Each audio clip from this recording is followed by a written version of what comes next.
消息，北韩的领导人金正恩10日已经坐火车到罗西亚，外界咧要应该真紧就会甲罗西亚总统普廷见面。另外，俄乌战争也未收煞，联合国安理会正咧讨论，看敢要提供武器给乌克兰。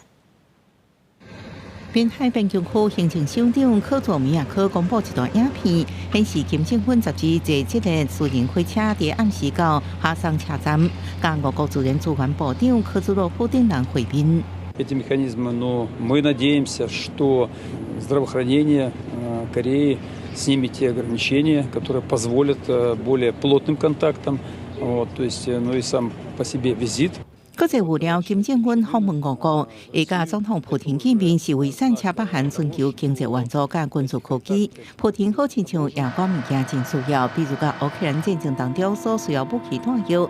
普廷10日参加伫远东都市海参崴举行的东方经济论坛。Лесновец, что вы поедете на Восточный, чего ждать от этого визита? У меня там есть своя программа соответствующая, когда я туда приеду, узнаете. Хорошо.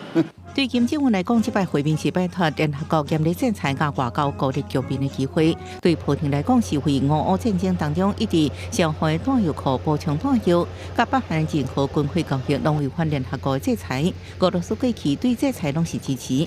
10日伫联合国安理会为提供乌克兰武器答喙稿，英国驻联合国大使伍百纳表示，有真侪证据显示，俄罗斯进行可能交易谈判，为北韩买大量甲真侪种类型的弹药，用来对付乌克兰。美国驻联合国副大使伍德斯提醒俄国，唔通违反连家己拢投票通过对北韩武器禁运令。俄罗斯驻联合国大使涅班基亚是批评美国提供接收弹给乌克兰。公司新闻恩文宁等下。